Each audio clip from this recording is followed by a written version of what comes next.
Bom, já à noite, né? Boa noite a todos. Queria novamente agradecer a presença de todos vocês que estão nos acompanhando no YouTube, agora ao vivo, né?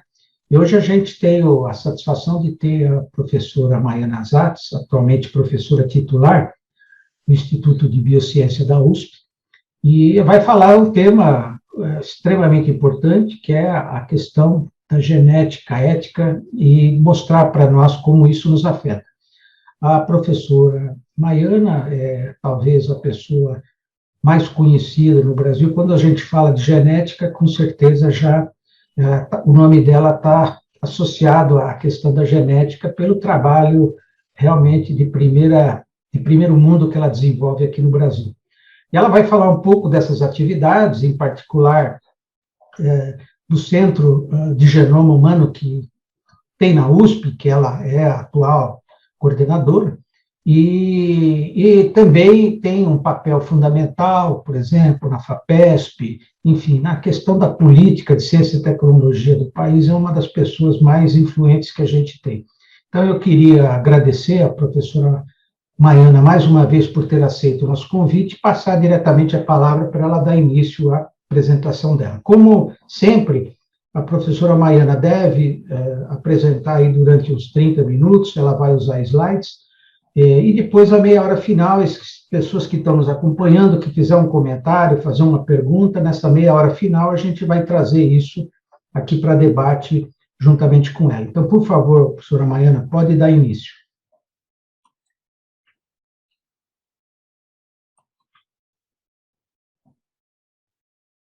Não tô, vocês não estão vendo, né, meu... Ainda não, vamos ver. Não? Só um minuto. Talvez você saia. Agora, estão vendo? Agora sim, isso, só coloca a tela cheia agora. Pronto? Perfeito. Estão vendo? Perfeito, Maiana, pode dar início. Então, primeiro eu queria agradecer muito o convite, e eu vou mostrar umas situações reais que a gente vive no dia a dia, né, e depois a gente pode discutir, que vocês vão ver, tem muitos questionamentos, né. Então, na própria palavra ética, a ética tem um papel muito importante. E eu escrevi um livro que eu chamei também de Genética, Escolhas que Nossos Avós Não Faziam, e que foi também publicado em Portugal. Esse livro é todo baseado em histórias reais, histórias muito polêmicas, né? A primeira questão é, será que nós podemos fazer escolhas? Ou seremos guiados por algoritmos, como sugere o Yuval Harari? E esses algoritmos é que decidem por nós, né? Então, segundo ele diz adeus ao livre-arbítrio, ouvir a si mesmo os próprios sentimentos, coisa do passado, do Big Data, do Google e do Facebook. Os algoritmos têm as respostas que procuramos e decidem por nós, né? Então, ele dá alguns exemplos. Ele diz assim, as decisões médicas não se baseiam mais em sensações. Angelina Jolie fez uma mastectomia dupla sem se sentir doente, foi ordem dos algoritmos. Então, se vocês lembram, ela teve um diagnóstico de câncer de mama, porque tinha vários casos na família dela, e ela foi se testar, deu que ela tinha mutação por um câncer de mama hereditário, e por conta disso, então, ela fez a mastectomia. Mas eu pergunto, testar-se contra os genes BRCA1 e BRCA2 e estudar os algoritmos, não foi decisão dela? E a mastectomia preventiva, retirada de ovários baseada em algoritmos, também não foi decisão dela? Mas, de acordo com Yuval Harari, se Marx voltasse a viver hoje em dia, ele incitaria seus poucos discípulos remanescentes a ler menos o Capital e a estudar a internet e o genoma humano.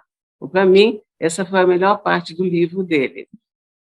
Então, quando a gente lembra do projeto Genoma Humano e o que a gente tem hoje do sequenciamento de última geração, o projeto Genoma Humano, que foi iniciado em 1990, ele durou 13 anos para ser completado, para sequenciar um primeiro genoma humano, a um custo de 3 bilhões de dólares. E hoje, em algumas horas, a um custo de cerca de $1.000, você pode sequenciar um genoma humano. E nós temos painéis que estudam 6.700 genes responsáveis por doenças genéticas simultaneamente. Então, isso permitiu um salto gigantesco no diagnóstico de doenças genéticas, né? Mas aqui começam os problemas, as polêmicas. Então, esses testes de última geração, eles permitem também que a gente ache, que a gente chama de incidental findings, resultados acidentais. Então, por exemplo, a própria Angelina Jolie, ela foi fazer um estudo do genoma dela para fazer um diagnóstico de câncer de mama, tá? Mas, e quando você procura uma mutação para uma doença e acha outra? Por exemplo, uma criança que tem uma doença muscular e a gente procura o gene que causa a doença muscular dele e descobre que ele tem uma mutação para o câncer de mama hereditário. A gente deve contar ou não deve contar? Então, essa é a primeira pergunta que eu deixo para vocês, né? E os testes genéticos são cada vez mais importantes para o diagnóstico, mas e em pessoas clinicamente normais? O que já é possível e o que nos reserva o futuro? Quais são os possíveis dilemas éticos, né? Até onde vai a nossa responsabilidade e nosso direito de interferir? Então, eu vou dar um exemplo, um casal que tem uma criança com síndrome de Prader-Willi. Essa síndrome causa uma obesidade mórbida, as crianças têm distúrbios de comportamento e não conseguem parar de comer. Com 10 anos, eles estão com mais de 100 quilos. Normalmente, é esporádico, não é herdado, mas quando é herdado, é de origem paterna. Bom, então, você tem um casal que veio ter uma filha com suspeita de Prader-Willi e eles querem saber se foi herdado ou, e se foi herdado, se tem risco de repetição. E, normalmente, quando acontece na primeira consulta, a gente já explica para os pais, né, que pode ter sido herdado ou não e de quem poderia ter sido herdado. E, nesse caso em particular, o pai, antes de saber o resultado do exame, ele já ficou se sentindo muito culpado, porque dizer, eu passei uma coisa ruim para minha filha. Bom, mas aí a gente coleta material dos três para confirmar o diagnóstico e estimar risco de recorrência. E o que a gente observa nesse exame? O exame de DNA mostra que o pai não é o pai biológico da criança, o pai é outro. Um caso de falsa paternidade, né? E aí eu pergunto, a gente deve contar? Quem tem direito a essa informação e que pensam os juristas? Eu discuti esse caso com juristas ligados à bioética, e eu disse, bom, o que a gente faz numa situação como essa? Conta ou não conta? E eles me disseram, olha, você pode ser processada nas duas situações, se você contar ou se você não contar.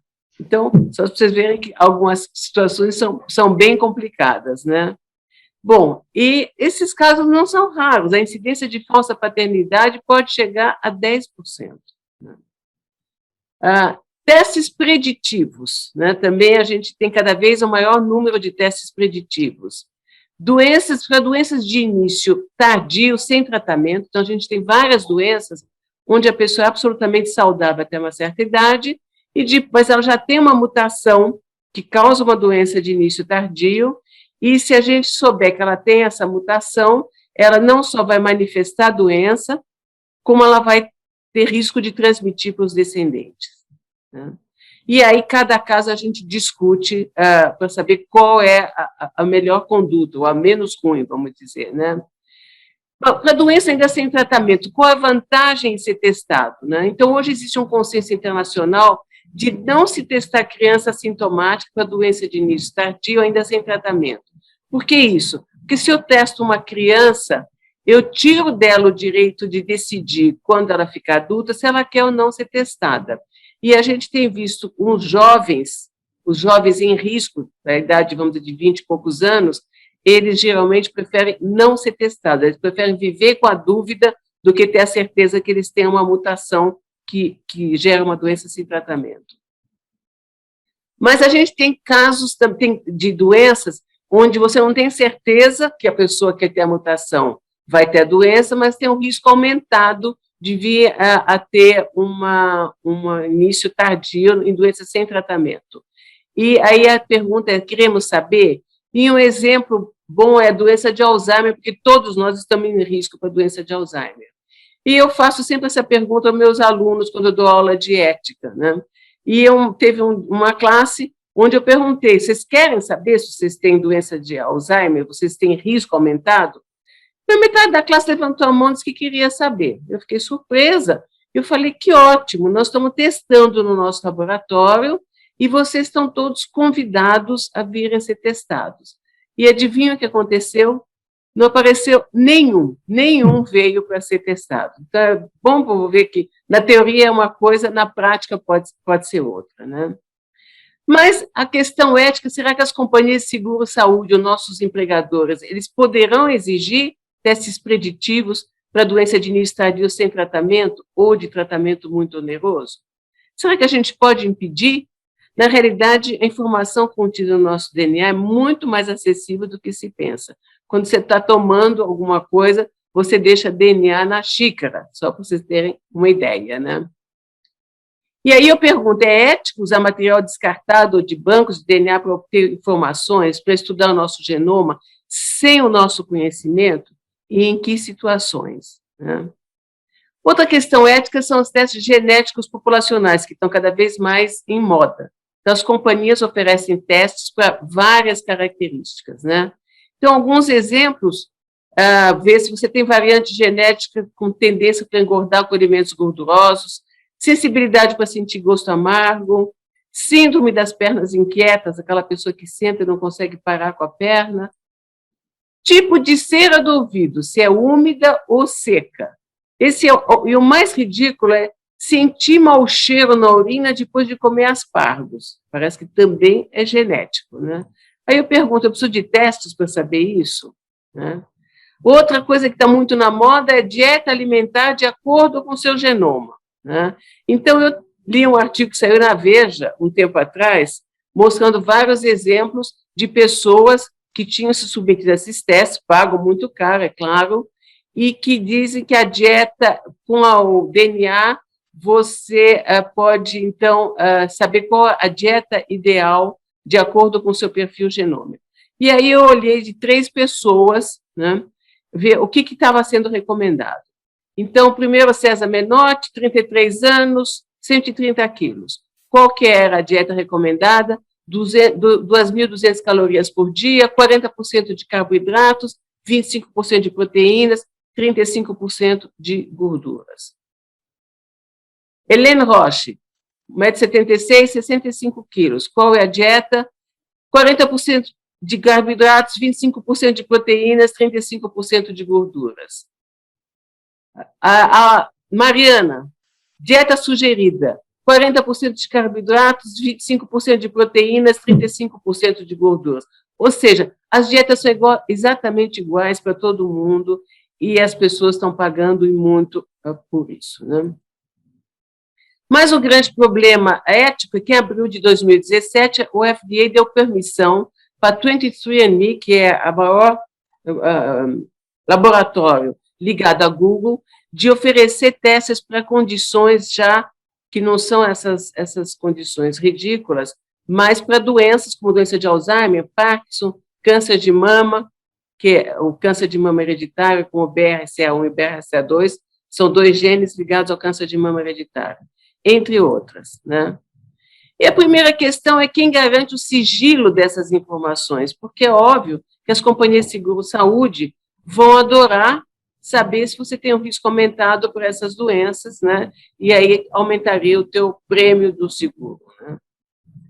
Então, todo mundo já percebeu que a nossa privacidade já acabou, né?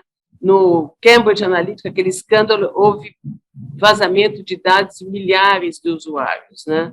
Será que a gente pode perder também a nossa privacidade genômica, né?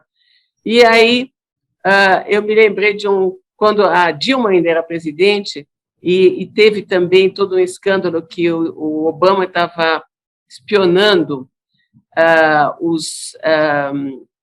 internet de Brasil, de Alemanha, então me mandaram esse cartoon, e dizia, o menininho alemão dizia, meu pai disse que você espiona a nossa vida. E aí o Obama responde, ele não é seu pai. E não precisa ir muito longe, vejo aqui no Brasil, recentemente, houve vários casos de hackers que invadiram bancos, dados de brasileiros e laboratórios como o Fleury, né? Uma outra questão polêmica é a questão da fertilização assistida e seleção de embriões. Qual que é o limite, né? Então, hoje a gente consegue fazer o que a gente chama de diagnóstico pré-implantação. Então, você tem um casal que tem um risco alto de ter uma criança com uma doença genética, você sabe qual é a doença, você sabe qual é a mutação na família, né? E aí você pode tirar uma célula de um embrião, você faz uma fertilização assistida, e você pode tirar uma célula de um embrião e saber se tem ou não a mutação. E aí você vai implantar, obviamente, só embriões que não têm a mutação. Então, isso permite a vários casais em risco de terem crianças sem a doença que existe na família, né? Mas outras questões polêmicas, por exemplo, são dos irmãos salvadores, né?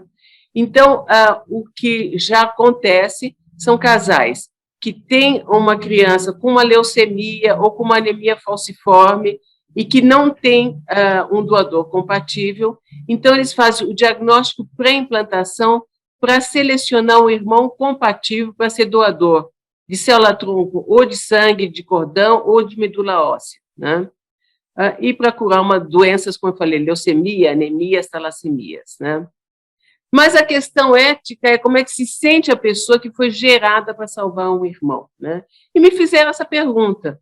Eu falei, olha, eu vou responder por mim. Eu me sentiria muito bem em saber que eu, pelo menos, fiz alguma coisa útil na vida, porque tem um monte de gente que nasce, vive e morre e não faz nada de útil. Pelo menos eu saberia que eu salvei uma vida. Mas nem todo mundo pensa assim, né? E outras polêmicas são pais surdos que querem selecionar só embriões com mutação para surdez para implantação. Quais são os argumentos deles? Eles dizem que tem uma comunicação muito melhor com os filhos e que a surdez não é um defeito, mas uma cultura linguística a ser preservada. E seus filhos têm o direito ao silêncio. Ou seja, eles descartam embriões que têm audição normal. Eles só querem selecionar embriões que tenham também falta de audição, né? E aí tem vários livros que falam da seleção de embriões com outras características, né? Os bebês desenhados. E se selecionar, por exemplo, embriões com habilidade para esportes, beleza ou outras características, né? Então, de acordo com James Watson, ele diz que burrice é uma doença genética e ele propõe a manipulação dos genes da beleza. E eu sempre me pergunto se o Einstein teria sido selecionado. Mas se ao invés de selecionar, nós pudemos editar, alterar os genes, que hoje, cada vez, a gente está mais próximo disso, né? Então, vocês devem lembrar que em 2020, Jennifer Doudna e Emmanuelle Charpentier ganharam o Prêmio Nobel porque elas desenvolveram novas tecnologias de engenharia genética, que é chamada CRISPR-Cas9, e que permite, então, alterar os genes. Então, a gente não seria só selecionar embriões sem mutação, mas alterar os genes. Bom, para quem trabalha com doenças genéticas, isso pode permitir avanços fantásticos, né? A edição dos genes permitirá prevenir muitas doenças genéticas. E saiu, inclusive, recentemente um livro muito interessante que fala da trajetória da Jennifer Doudna, e eu recomendo. Várias doenças já podem ser tratadas, anemia falciforme, tem formas hereditárias de cegueira, algumas formas de câncer já estão sendo tratadas com edição de genes. Bom, mas a primeira questão polêmica é o custo dessa tecnologia, que vai ser gigantesco, né? Bom, mas a outra questão ética muito importante seria a edição de genes em embriões. Então, vocês devem lembrar, 2 ou 3 anos atrás, houve um grande escândalo, porque esse pesquisador chinês, ele editou os genes de 2 gêmeas que foram implantadas para permitir a resistência ao HIV, né? E foi um escândalo, primeiro porque o HIV, hoje em dia, tem muito jeito de você tratar a AIDS, né? Não precisaria editar os genes dos embriões. Mas o segundo grande problema é que a gente ainda não domina a tecnologia de modo a ter certeza que, se você editar um gene, você não poderia, ao acaso, estar alterando outros genes do genoma, né, e que você não tem ainda segmento disso, né? Então, nós ainda não estamos prontos para editar genes em embriões. E, além disso, se editar o gene de um embrião, você estaria transmitindo aquela característica para as próximas gerações. Então, houve uma moratória depois disso, e é absolutamente proibido você editar genes e embriões a serem implantados até termos mais segurança sobre o método, né? Mas e pesquisa em células embrionárias? Eu defendo que se faça pesquisas, né? Porque se a gente puder, ao invés de selecionar embriões e descartar aqueles que têm a mutação, se a gente puder tratar ou corrigir o defeito, a gente poderia corrigir em vez de descartar o embrião, né? Mas, de novo, eu repito, por enquanto é só em pesquisa, a gente ainda não está pronto para implantar embriões com genes editados, né? Bom, mas a outra questão polêmica é a adição do gene para o que eles chamam de melhoramento, enhancement.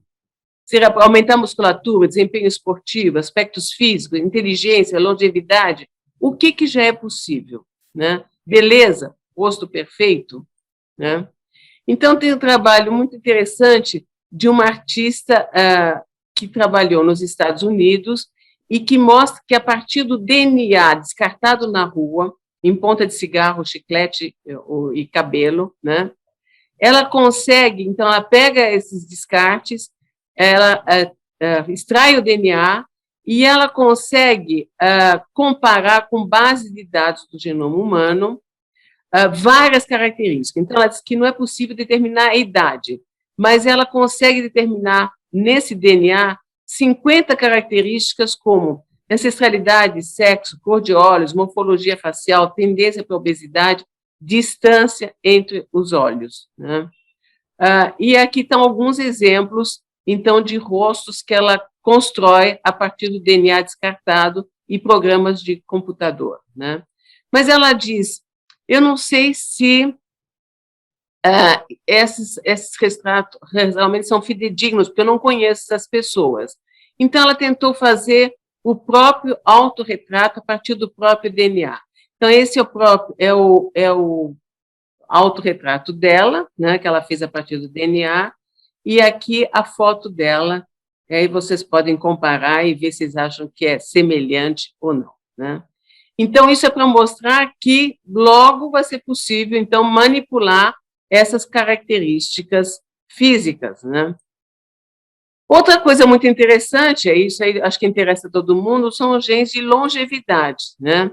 Então, nós temos um projeto onde a gente estuda centenários saudáveis. Essa é a dona Eugênia com 105 anos, a dona Cibele com 100, Cleonice com 102, né?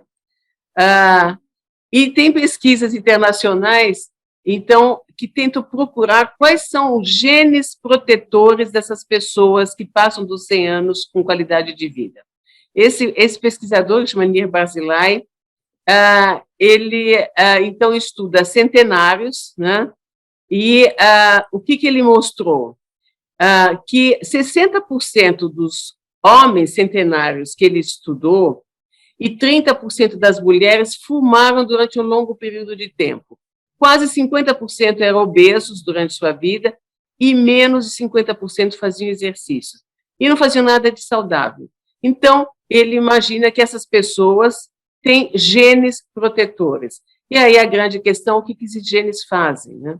E tem uma entrevista muito interessante que ele fez com uma das irmãs, com 106 anos, e ela confessou para ele que ela fumou a vida inteira. E ele disse, mas seus médicos não lhe diziam que não era para fumar? Ela disse, eles me diziam sim, eu tive 4 médicos que repetiam isso o tempo todo, mas infelizmente os 4 já morreram. Então, realmente essas pessoas aguentam qualquer desaforo do ambiente.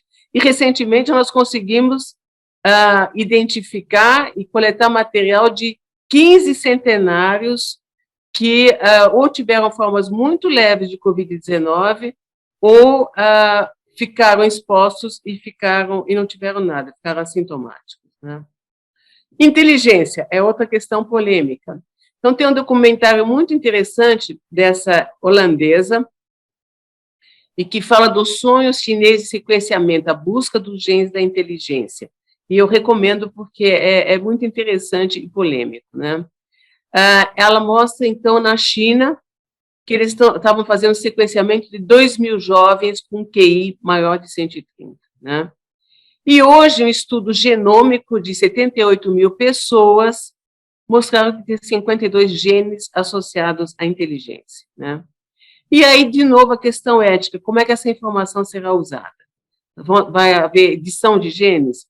Desenvolvimento de drogas para aumentar a inteligência? E se for, quem teria acesso a essas drogas? Ou haveria seleção de embriões teoricamente mais inteligentes, né? Então, eu escrevi no Twitter para provocar as pessoas para ver qual seria a resposta. E perguntando, você seria a favor de alterar o genoma de um embrião para torná-lo mais inteligente? E um perguntou, seria a favor de alterações genéticas em embriões para evitar doenças, mas depois que você abre a porteira, tem de pôr um capataz. E outro disse, se os chineses começarem a gerar milhões de crianças com QI de 200, os outros países não terão muita opção, né?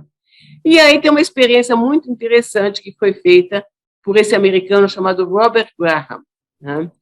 Ele era um milionário americano e, em 1980, quando ele tinha 74 anos, ele fundou um banco de espermas de ganhadoras de prêmio Nobel.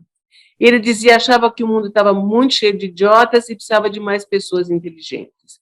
Então, na realidade, ele não conseguiu amostras de ganhadoras de prêmio Nobel, mas ele conseguiu amostras de pessoas muito inteligentes que se destacavam nas suas profissões, né? Qual foi o resultado dessa experiência? O banco fechou em 1999, 2 anos depois de sua morte, e eu sempre me perguntava, e os filhos dos prêmios Nobel? Qual a expectativa dos pais sobre essas crianças? E como esses jovens se sentem ao saber que herdaram DNA prêmio Nobel, né? E aí foi escrito um livro por esse autor, David Plotz, que ele chamou The Genius Factory, né? A fábrica de gênios, né? E ele descobriu que 215 crianças foram inseminadas com espermas do banco. Ele conseguiu recontactar 30. O que ele observou? Algumas são muito inteligentes, 3 têm talento para música ou dança, 1 tem autismo, 1 tem uma doença muscular degenerativa que ele não fala qual é, mas vários estão abaixo da média. E eu pergunto, isso é diferente da média da população? E ele mostra o exemplo desse menino, Doran Blake, que aprendeu computação aos 2 anos, ele lia Hamlet aos 5, tem um QI de 180, e a mãe ganhou muito dinheiro fazendo publicidade com ele na televisão. Qual foi o depoimento desse menino aos 18 anos? Ele diz assim, a ideia de fabricar gênios foi cretina. O fato de eu ter um QI mais alto não me torna mais feliz ou melhor. Há uma enorme expectativa em torno de mim e eu não fiz nada de especial. Não acho que ser inteligente é o que faz ser uma pessoa. O que faz a diferença é ser criado com uma família que te ama, sem pressões ou expectativas. E se eu tivesse um QI de 100 e não 180, isso não faria nenhuma diferença na minha vida, né? Enquanto isso, na China, eles querem espermas, o banco de espermas só de bons comunistas. Isso é agora, recente, né? A principal característica é um homem que tem um amor permanente pela pátria socialista, e esses só que deveriam se candidatar, né? E o que a gente pode esperar do amanhã? Se todos nós pudéssemos ter um QI altíssimo e viver mais de 150 anos. Então, tem um livro também muito interessante desse francês, Laurent Alexandre, que ele fala da La mort de la mort, a morte da morte, como é que a tecnomedicina vai revolucionar a humanidade, né? E, segundo ele, a partir do transhumanismo, que junta nanotecnologia, biologia, informática e ciências cognitivas, a gente vai poder viver até 1000 anos. Então, eu acho um pouco exagerado, mas eu estou convencida que a gente vai poder viver muito mais do que a gente vive hoje, né? E, segundo Yuval Harari, a morte é apenas um problema técnico. né? E o que eles propõem? A inteligência artificial com biochip será possível e poderá ser implantado em qualquer cérebro humano e permitirá um acesso imediato a todos os bancos de dados. E aí eu me pergunto, isso aqui, telefone celular, que a gente chama de exteligência, já não é uma extensão do nosso cérebro, né? Enquanto você lê um livro na internet, você será lido. E no futuro haverá sensores capazes de reconhecimento e sensores biométricos. Eles saberão como cada frase atua sobre a tua pressão sanguínea, o que te faz rir, o que te faz chorar, o que te dá sono. E você, depois de algum tempo, já esqueceu como é que você sentiu ao ler o livro, mas isso ficará registrado para sempre, né? A manipulação do genoma humano permitirá selecionar os melhores genes, prevenir doenças genéticas. Mas quais serão os limites? Um bebê desenhado de acordo com as nossas preferências, as nossas expectativas, de olhos azuis, músculo de atleta, sem risco de ter calvície, um QI altíssimo, sem risco para Alzheimer, câncer ou derrame. E programado para viver vários séculos, né? Aí, quais serão as queixas? Todo mundo já deve ter ouvido o filho adolescente se queixar de que não pediu para nascer. E aí, quais serão as queixas no futuro? Eu não queria ser menina, eu queria ter olhos azuis, mas não a boca da Angelina Jolie. Eu queria ser mais alto, mais baixo, mais inteligente. Eu não queria ser esportista, eu queria ser música. E assim vai, né? Mas será que nós poderemos controlar a edição do nosso genoma, a alteração dos nossos genes? Então, já existem os biohackers, que já vendem kits, dizem como editar um ser humano na sua garagem, né? Ele tentou editar um gene nele mesmo. Existe um gene chamado de miostatina, que tem a ver com o aumento da musculatura. E ele, então, injetou um programa para editar o gene para ele ter uma musculatura aumentada e tentou num dos braços para ver se acontecia. Não deu certo, né? Mas ele continua tentando. Mas o que ele diz é que essa é a primeira vez na história da humanidade onde humanos não serão mais escravos da genética com que nasceram, né? E a morte, então, seria uma escolha e não o nosso destino, né?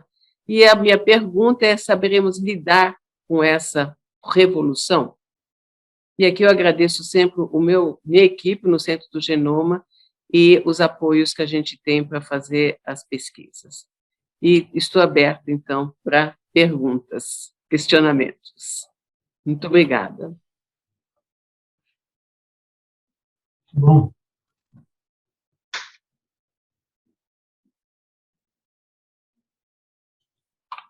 Muito bom.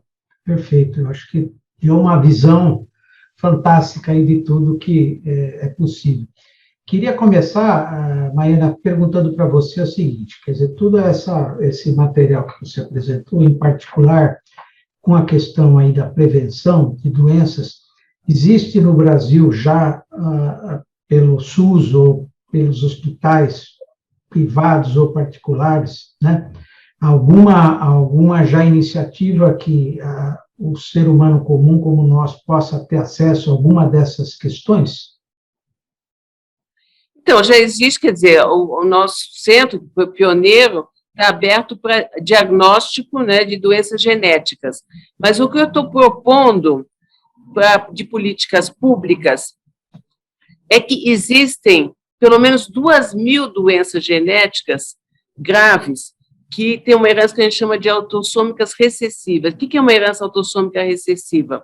Que para você ter uma criança afetada, ela precisa receber um gene do pai e outro da mãe para a mesma doença. Então, por exemplo, se eu tiver um gene que dá surdez e meu marido tiver um gene que dá cegueira, um gene só alterado não vai acontecer nada. Mas se eu e meu marido, os dois, tivermos um gene que dá cegueira, eu tenho um risco aumentado de ter um filho com cegueira. Então, o que nós estamos propondo? Que os casais façam um teste genético para saber, antes de ter filho, se o casal tem genes em comum que possam aumentar o risco de ter uma criança afetada. Porque, normalmente, o que acontece? Você só sabe que os dois têm esse risco depois que nasce a primeira criança afetada. E poderia ser prevenido, então, essa criança afetada. Então, a gente está discutindo com a Secretaria da Saúde para implantar isso como políticas públicas, né? E hoje, como algumas dessas doenças já estão sendo tratadas a um custo astronômico, então, só para ter uma ideia, a miotrofia espinhal, o custo para tratar uma criança é de R$1 milhão por ano, o resto da vida, tá? Então, talvez, então, as secretarias da saúde comecem a se interessar por isso. Óbvio que depois que nasce a criança, você quer dar o melhor tratamento para ela, mas se puder prevenir o nascimento, eu acho que o impacto, não só econômico, mas emocional, é gigantesco, né? Agora, a nível mundial, Mariana, qual país que está, vamos dizer assim, na liderança dessa questão de tudo isso que você comentou? Os Estados Unidos, né? Na Europa, Inglaterra é muito ligada a isso. O Japão é um dos países que está mais à frente nessas questões éticas, né? E agora, justamente, em março próximo, vai ter um simpósio internacional só para discutir a questão de edição de genes. E eu faço parte do comitê organizador. É uma questão que está cada vez mais perto, né, de acontecer.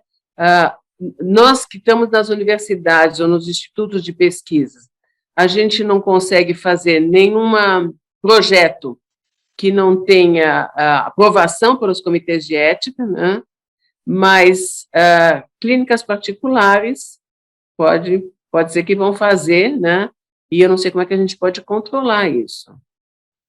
Agora, claro, o centro que você dirige aqui, que é o Centro de Genoma Humano, né, que é com certeza o mais avançado que tem no Brasil, mas a nível de outros estados, como que anda essa pesquisa? Ela tem algum trabalho desenvolvido também nessa área, ou está muito centrado aqui em São Paulo, no seu centro? Olha, em Minas tem uns centros avançados, no Rio também tem, no Sul também, vários centros já estão trabalhando nisso. Nós fomos pioneiros, mas hoje já existe vários centros trabalhando nisso, mas são pouquíssimos se a gente pensar no tamanho do Brasil, né? São pouquíssimos centros que têm essa tecnologia. E, por outro lado, cada vez mais os laboratórios particulares estão se interessando por isso, porque virou uma coisa muito economicamente interessante, né? Então, quando a gente começou a trabalhar com genética, os médicos não tinham o menor interesse, porque não tinha nada para fazer com os pacientes, mandavam para a gente e diziam, pode ir para lá, e não volta mais ou menos isso, né? Hoje, não. Hoje, os testes genéticos estão sendo muito lucrativos e, cada vez, então, tem mais interesse na iniciativa privada. Eu tive recente um problema na família e realmente foi necessário fazer um desses exames, e nenhum plano, praticamente, de saúde desses contratados, ele aceita, né? Quer dizer, vamos dizer, está embutido, você tem que fazer sempre no particular, né? Que é outro problema pelo alto custo que tem, né? E, além do que, você não tem muita concorrência, né? Existe, talvez, 1 ou 2 locais onde pode ser feito. Dizem que isso realmente é muito caro, né? Muito complicado, porque tem que usar inteligência artificial, em geral, nessas análises, né? Bem difícil, né? É caro, de fato, e a gente só usa reagentes importados, mas o preço de custo é sempre muito menor do que o preço que é cobrado nos laboratórios particulares. Entendi. Agora, com relação ao apoio que o seu grupo, em particular, e essa área tem tido no Brasil, como é que está a questão do apoio financeiro das agências, do governo, dos estados? Como é que você vê essa situação para que essa pesquisa que vocês vêm desenvolvendo, ela avance ainda mais? Olha, a gente tem muita sorte de ter o apoio da FAPESP, né? Eu coordeno um centro que é um CEPID, os CEPID são os centros que têm apoio a longo prazo, né? Então, a gente começou primeiro em 2000, foi até 2011, depois tivemos um outro em 2013, e agora a gente tem esse apoio até 2024. E é muito importante você ter esse apoio a longo prazo, porque você consegue, não precisa, cada vez que você tem um projeto novo, submeter e esperar ser aprovado. Você pode passar rapidamente de um projeto para outro, né? E hoje, a tecnologia está andando de uma velocidade gigantesca, né? E, obviamente, a gente hoje tem muito interesse em apoiar e pesquisar possibilidade de novos tratamentos. Então, a gente tem 2 grandes projetos nesse sentido. O primeiro é o xenotransplante, né? O que é o xenotransplante? A gente sabe que os suínos têm os órgãos mais semelhantes aos seres humanos, mas se eu transplantar um órgão de um suíno para um ser humano, eu teria uma rejeição aguda. Bom, e agora, com essa tecnologia de edição de genes, de alterar genes, nós conseguimos, no centro do genoma, alterar os genes de embriões de suínos para que esses embriões que nascerem daqui para diante, eles possam servir de doadores de órgãos sem que haja rejeição. Então, nós abolimos, nós silenciamos os genes que causam rejeição, né? E agora, então, nós estamos no próximo passo de fazer o que a gente chama de uma peak facility, porque a gente precisa de biotérios altamente especializados para poder criar esses porcos em condições clínicas. Mas isso vai ser uma revolução na área de transplantes, né? Porque a fila de transplantes está aumentando cada vez mais, a população está vivendo mais e cada vez você precisa de mais órgãos a serem transplantados. E um outro projeto também que a gente começou no nosso centro foi do projeto com o vírus da Zika, que quando teve a epidemia de Zika no Nordeste, não sei se vocês lembram, que começaram a nascer crianças com microcefalia. E eu me interessei muito para tentar entender por que apesar de cada caso que nasce com microcefalia era uma tragédia, a grande maioria das mães que foram infectadas durante a gravidez não tiveram filhos com microcefalia. Então, a minha questão como geneticista é dizer, será que os bebês que desenvolveram microcefalia já não tinham genes de suscetibilidade quando em contato com o vírus da Zika?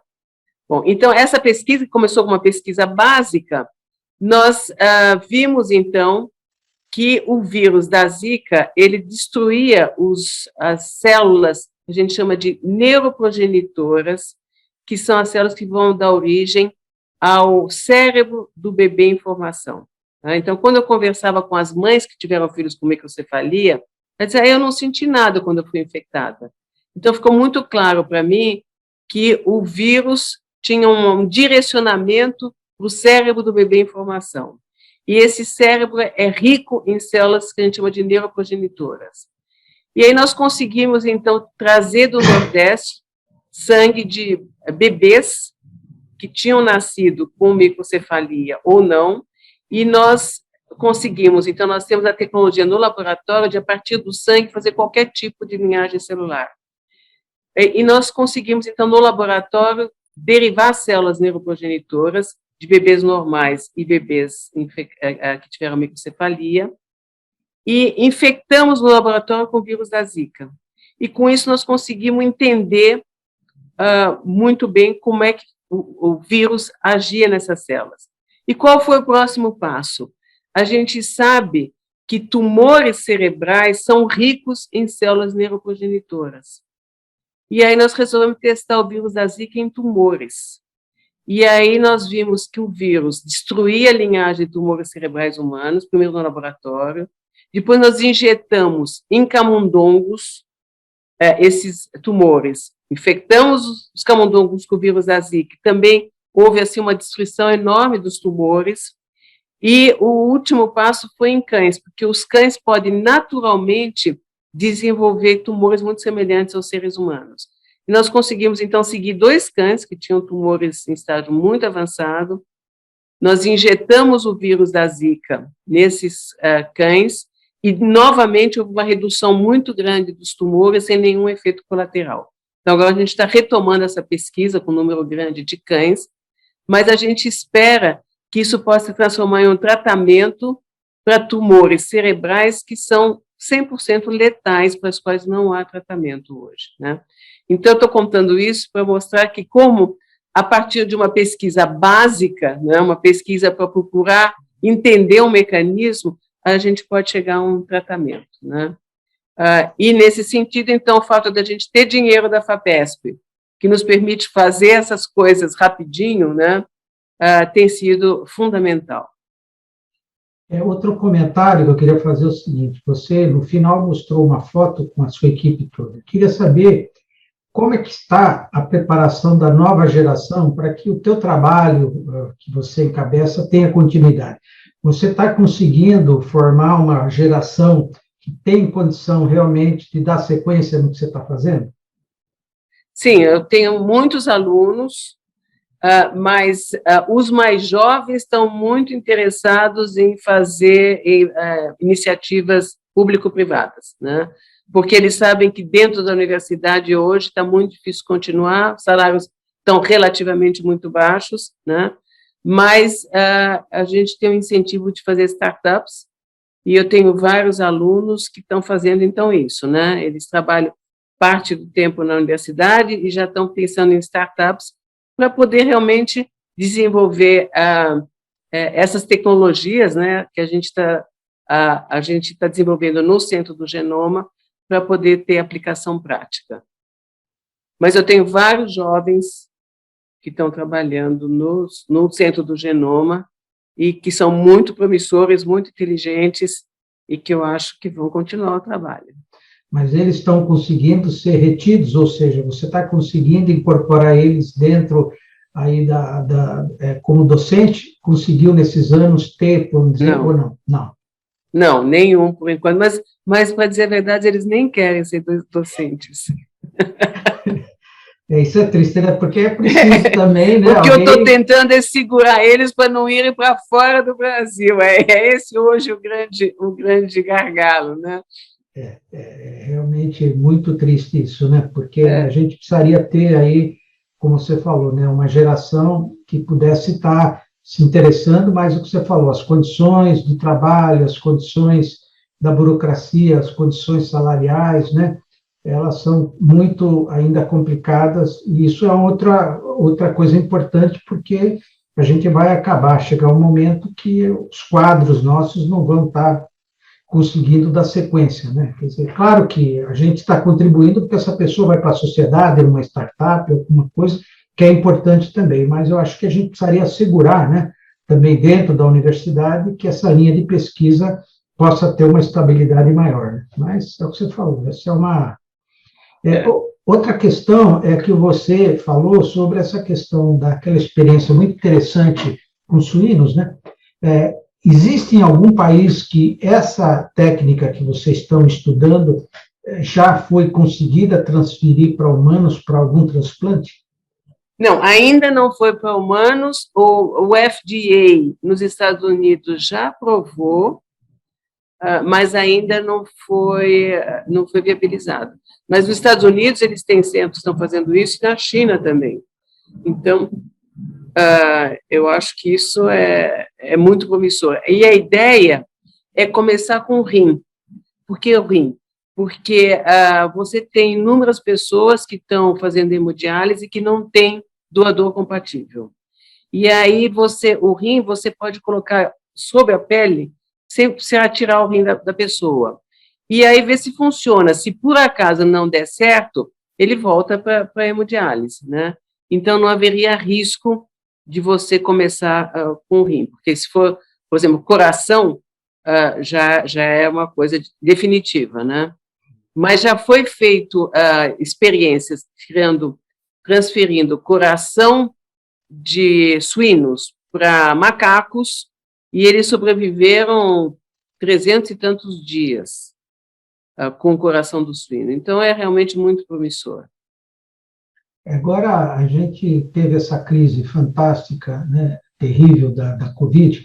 Queria que você comentasse como que o teu centro ele acabou colaborando com todo esse processo de diagnóstico e tratamento da Covid. O que realmente o teu centro contribuiu para a sociedade?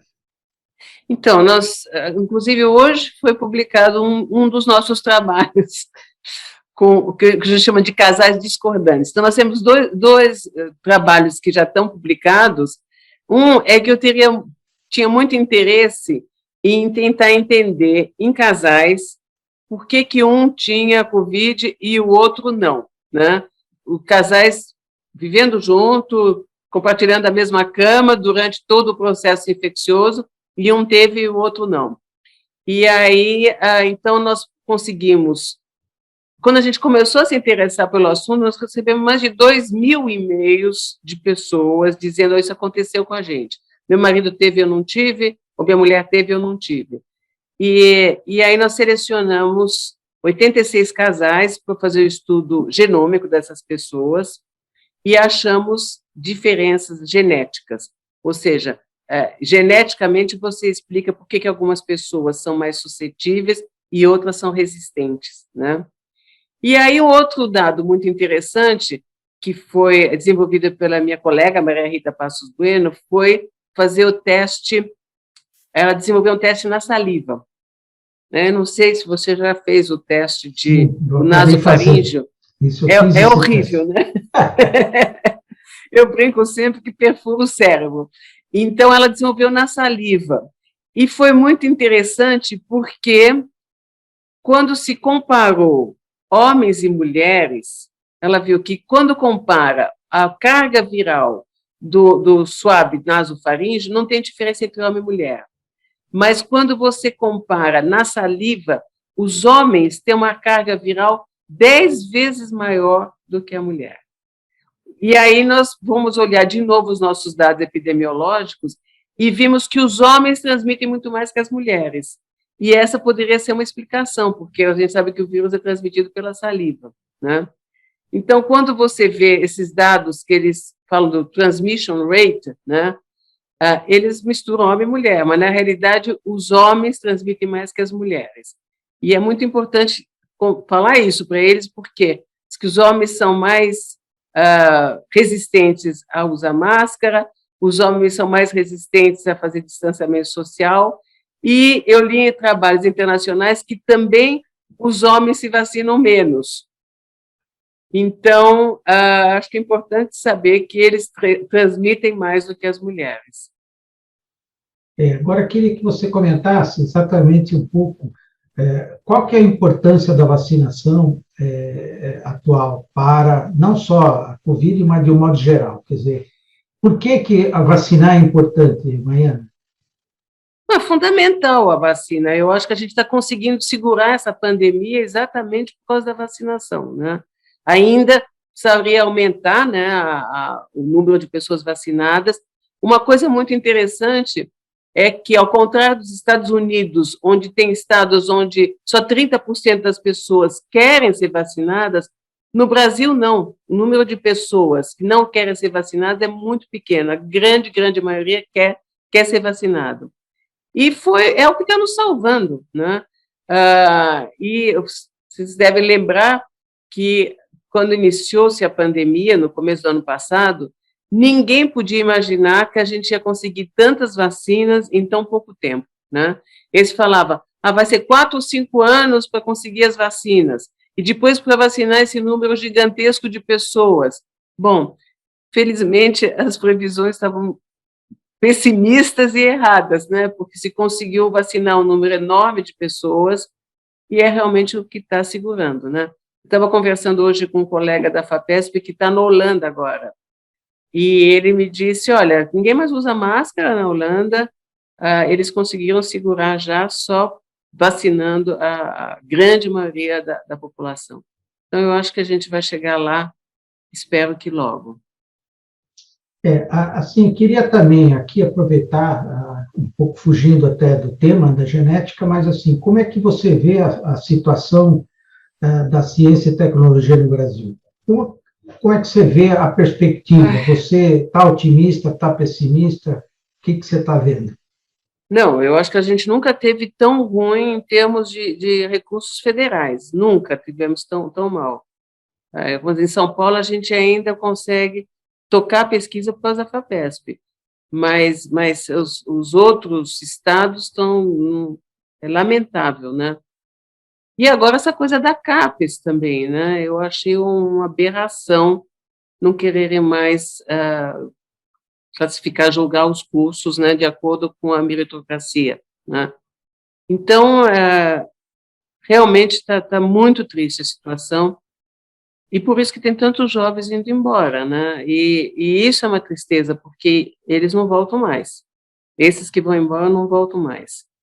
Então, eu não sei realmente como é que a gente pode reverter essa situação de mudar as políticas públicas, né, nacionais, para que se invista mais em ciência. Justamente o exemplo das vacinas, né, é que devia mostrar a importância de se investir em pesquisa, porque essas vacinas foram desenvolvidas nesse tempo recorde, não foi de um dia para o outro, porque havia investimentos há muito tempo em tecnologia de DNA, em tecnologia de RNA, né, e que deu origem a essas vacinas de última geração.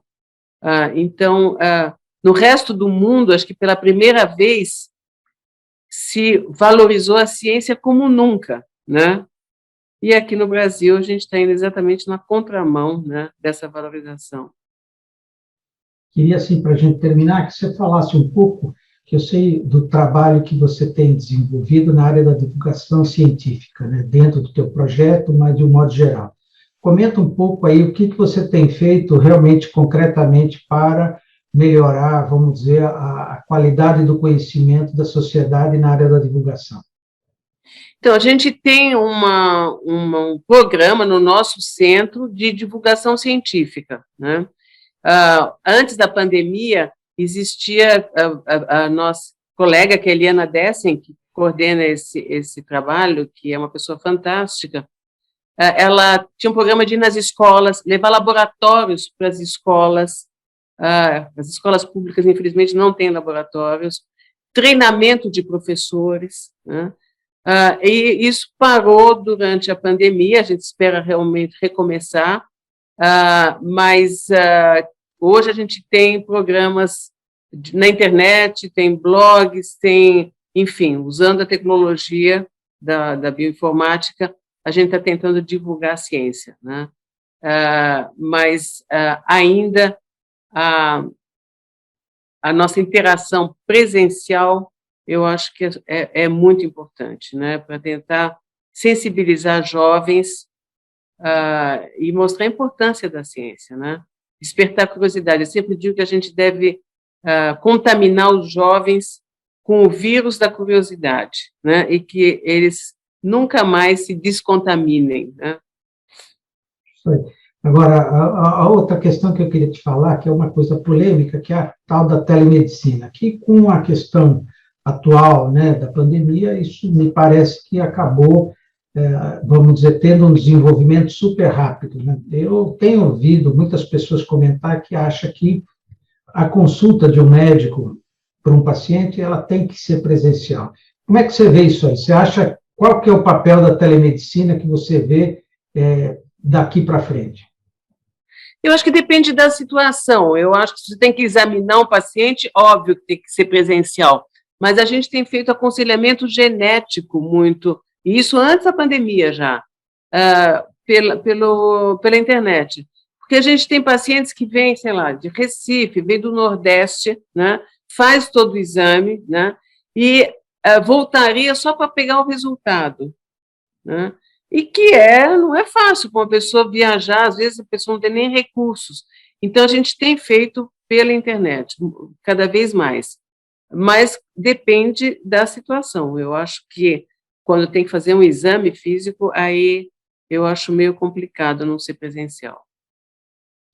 Bom, eu aí já 60 minutos, queria, então, agora agradecer mais uma vez as pessoas que estão nos acompanhando pelo YouTube, aí comentários e tal, eu vou depois passar. Eu acho que eu polarizei um pouquinho nas questões das perguntas e tal, porque eu achei importante que a Maiana pudesse estar abordando de uma forma mais ampla vários temas que eu acho que todo mundo gostaria de ter a informação vinda dela. Então, eu queria agradecer mais uma vez a Maiana e passar a palavra para ela para as considerações finais para a gente terminar esse excelente webinar. Por favor, Maiana. Bom, eu que agradeço novamente o convite. Eu sempre defendi que essas questões éticas têm que ser discutidas com toda a sociedade, né? São questões polêmicas, e eu acho que é muito importante a gente mostrar o que está acontecendo para as pessoas depois poderem tomar decisões, né, baseadas em fatos reais. Então, eu agradeço muitíssimo novamente o convite e estou à disposição, né, para novos questionamentos. Ok, um abraço, Maiana, um abraço a todos que estão nos acompanhando. Até a próxima semana, quando a gente volta aí com a semana. Um abração. Obrigado. Boa noite, Maiana. Obrigado. Boa noite, obrigada.